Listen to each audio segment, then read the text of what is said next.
karbon ya, dan ada juga karbon dengan oksigen atau dengan nitrogen.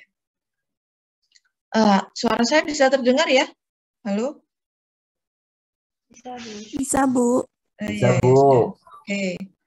Nah, selain itu juga nanti kita akan bahas terkait dengan konjugasi.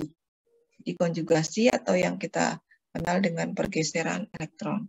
Nah, pada materi kimia organik, tentunya Anda sudah mengenal ya bentuk-bentuk tipe ikatan, di mana kalau dalam senyawa organik, jika dia berikatan tunggal antara karbon dengan atom lain, maka di situ akan terbentuk ikatan tipe sigma. Ya, tetapi kalau nanti ada ikatan rangkapnya, maka salah satunya itu pasti sigma, kemudian juga ada elektron pi. Nah, elektron pi itu membentuk ikatan yang kita sebut dengan ikatan pi ya. Dari mana nih? Dari mana itu dari elektron P yang tidak ikut berhibridisasi. Jadi karbon punya orbital P dengan elektron yang dengan terdapat satu elektron, kemudian oksigen juga punya orbital P. Nah, elektron di orbital P itu dapat saling bertumpang tindih sehingga akan membentuk ikatan yang kita sebut ikatan pi. Nah, elektronnya itu kita sebut nanti dengan elektron pi. Bagaimana dengan elektron yang tidak berikatan? Nah, ini kita sebut dengan lone pair elektron ya. Nah, elektron itu khususnya nanti elektron-elektron pi dan elektron yang tidak berikatan atau lone pair elektron. Nah, itu juga nanti akan dapat mengalami pergeseran. Ini sudah pernah ya di kimia organik dasar ya. Ada beberapa hal yang dapat mempengaruhi pergeseran elektron itu. Ada 3 yang bisa mempengaruhi. Yang pertama, adanya efek induksi. Nah, memang kalau secara eksplisit, pergeseran elektron itu hanya dapat dilakukan oleh elektron pi atau pasangan elektron bebas ya. Tetapi sebenarnya ada yang disebut dengan efek induksi atau terjadi pergeseran tetapi tidak benar-benar pindah gitu ya. Ini hanya efek yang disebut dengan efek induksi. Nah, ini terjadi pada ikatan tunggal. Nah, artinya di situ bisa saja terjadi terpolarisasi elektronnya akibat adanya tarikan elektron. Misalnya contoh, CC pada alkana ini kan jelas nonpolar sempurna ya. Nonpolar sempurna karena di situ tidak ada perbedaan elektronegativitas antara 2 atom. Nah, akan tetapi jika dalam senyawa hidrokarbon tersebut terdapat atom lain yang bersifat elektronegativitas tinggi, dapat kemampuan menarik elektron yang tinggi, misalnya klor ya.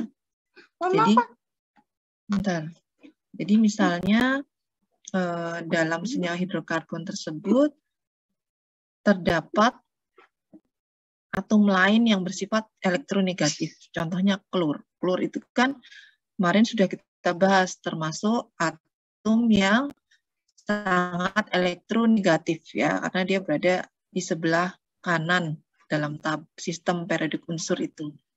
Nah, di sini maka nanti akan timbul efek yang kita sebut dengan efek induksi, tarikan elektron. Karena klor itu bersifat elektronegatif, menarik elektron, maka tentu elektron ikatannya juga akan terpolarkan ke arah Cl. Kemarin sudah ya, dengan tanda parsial positif atau parsial negatif. Kemarin sudah ya. Nah, atau dengan tanda panah polar, seperti yang di sebelah kanan ini. Nah, ini menunjukkan bahwa di situ telah terjadi polarisasi elektron, tarikan elektron ke arah atom yang lebih elektronegatif.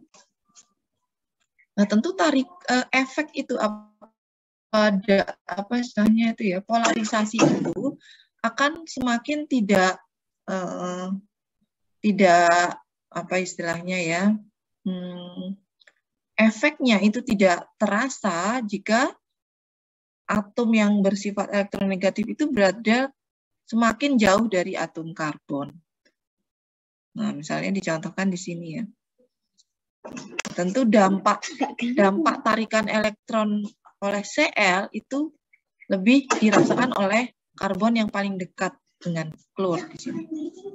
Tapi dampak itu masih terasa ke karbon-karbon berikutnya, tapi semakin jauh akan semakin tidak terasa ya, dampak tarikan elektron itu.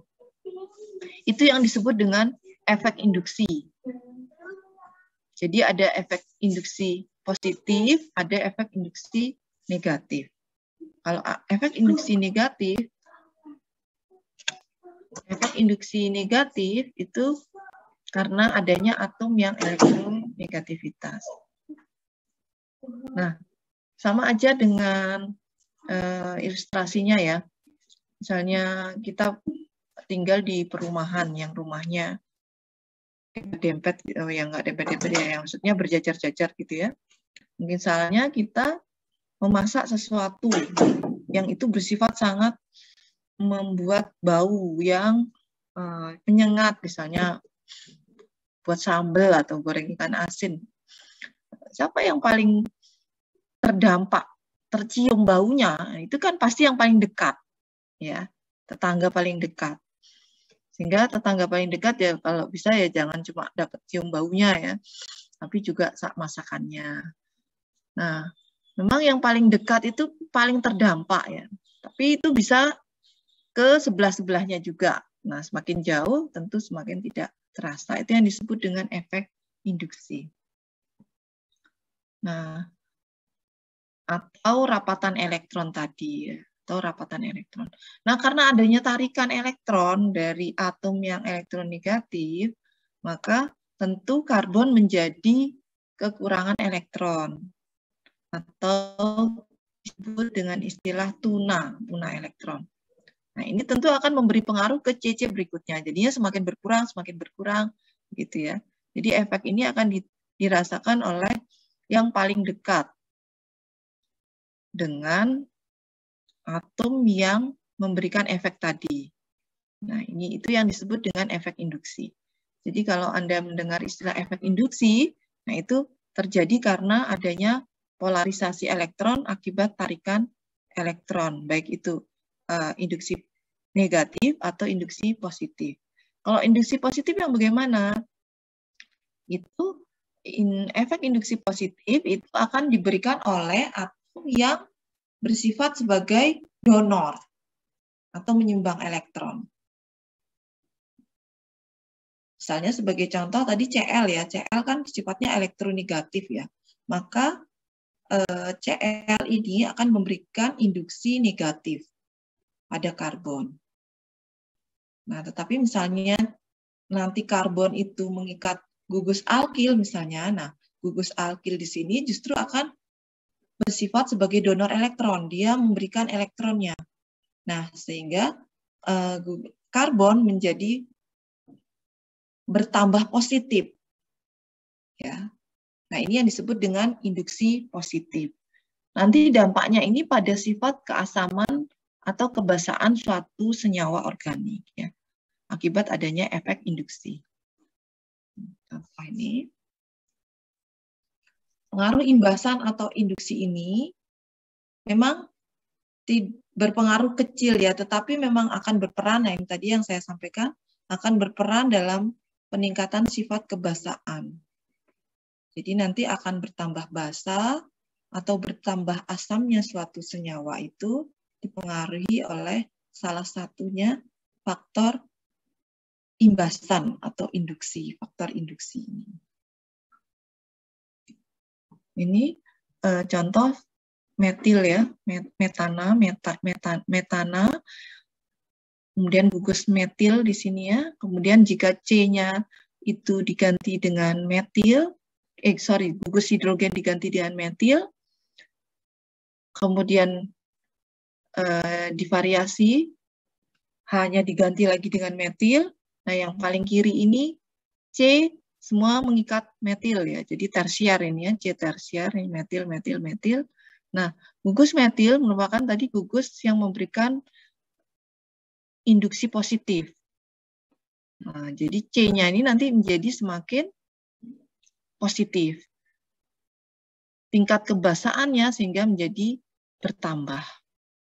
Ini nanti akan kita bahas lebih dalam di materi berikutnya. Contoh lain misalnya suatu senyawa karbon ya. Kemudian kita bandingkan jika karbon tersebut mengikat hidrogen, gugus alkil atau gugus yang bersifat elektronegatif. Nah, kita lihat pada C yang karbonil ini ya, C karbonil. Di sini C karbonil mengikat hidrogen yang pertama, kemudian dia mengikat gugus CH3, kemudian dia juga mengikat gugus yang elektronegatif. Nah, di sini terlihat adanya efek imbasan itu, atau efek induksi itu terlihat di sini ya pengaruhnya. Di mana jika mengikat gugus yang elektronegatif, tadi kan kita sudah sampaikan ya, terjadi tarikan elektron ke arah F ya. Ini induksi negatif, disebut induksi negatif. Ini tertarik ke arah F, maka menyebabkan efek tarikan elektron semuanya mengarah ke F. Nah, dengan demikian, ikatan antara O dengan H itu kira-kira menjadi semakin kuat apa semakin lemah? Gimana dari efek induksi tadi? Kalau di logika itu.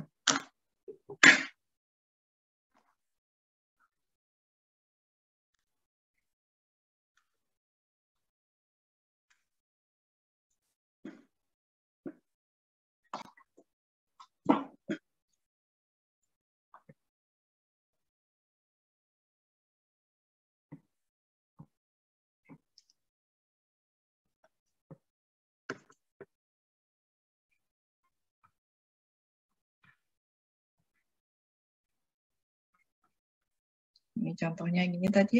Ini kan tarikan elektron karena akibat polarisasi elektron tadi, dia akan ke arah F begini ya.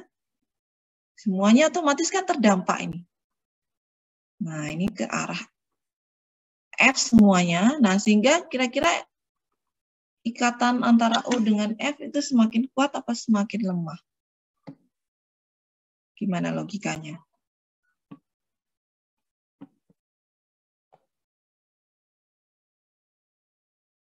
Ini sudah ada di data PKA, berarti nilai keasaman tidak terlihat di situ. Kira-kira gimana kalau ketarik ke F, elektron ikatan ketarik ke F, ikatan antara O dengan H semakin kuat apa semakin lemah? Semakin lemah, Bu. Semakin lemah, Bu.